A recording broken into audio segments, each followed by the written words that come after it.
Well, hello everyone. Well, this is going to be a part of a series, and this is going to be in a way the spine of the series. Now, many times there's comparisons between different genres and Warhammer 40k. Now, once again, Warhammer 40k always comes out on top. But I do know of a set of unpublished stories and a character that would fit into the Warhammer 40k setting because he can be adapted into any setting. His name is Zerag. Z-E-R-A-G. Now, it's an innocuous name, but where we have the Warhammer 40k setting, he is the center of the Bane epic. And it would basically be the longest character arc in existence. So in reality, it could only be told in short stories. But the character arc of Zerag is a very long one.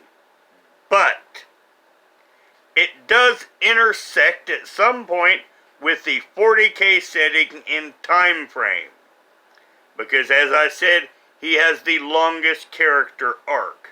Now, it's actually earlier in his arc, in his first, around 19 trillion years of existence. Now, at that time, he had died several times, and he had fought in an apocalyptic war beyond anything the Imperium could have imagined.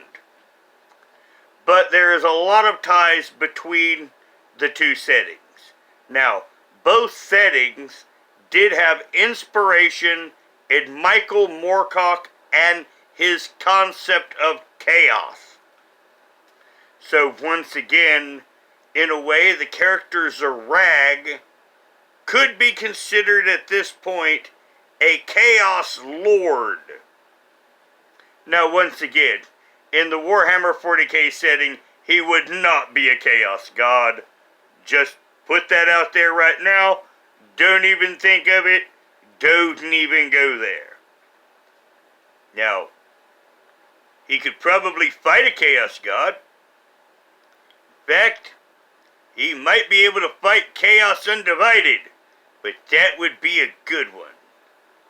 Now, once again, in my different videos, we will talk about this character, his setting, and the 40k comparison.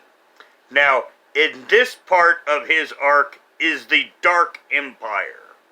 Their great war has ended, and at this time, he basically sits on a throne. He doesn't do much, which actually works great. He is a character. Now, once again, the Bane epic. There was once a force called the Horde. It could have conquered creation, the entire multiverse, except Zerag and his people stopped them. And they were not a biological creation. Let's put it that way. And Zerag is a matter energy manipulator with a lot of biomodification, and some of it to the negative. Now, his powers are on a set of rules. No one else generally knows the rules because he don't go around telling them.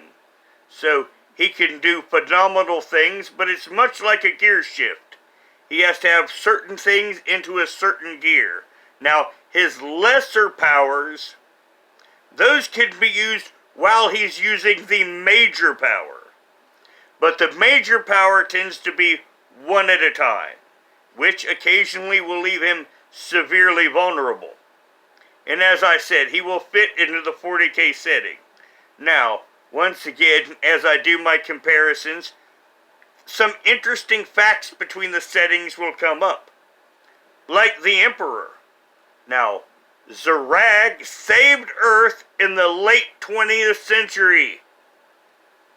And there was a human tie-in. And this human would have been a psyker. So this is going to be one of the first interesting early videos. Was he involved with the Emperor? Was he involved with the Void Dragon? Because he had to get the Void Dragon to Mars somehow. Now, Zarag is a matter energy manipulator. He also could move through dimensions. And to do this, he makes gateways. So, it would be completely within his power. Now, spoiler, it is not likely that he knew the Emperor. Now, odds are, his friend was probably one of the Emperor's long-lost children. Now, once again, this is just kind of a preview teaser, and first I will start with a series of vids where I will talk about Zarag. So you will have a baseline to compare him to when I do the Warhammer 40k videos. And that will probably be about 10 to 12 videos, and then I will start dropping the Warhammer 40k content with it. Now everyone, thank you for coming, and please put your comments below.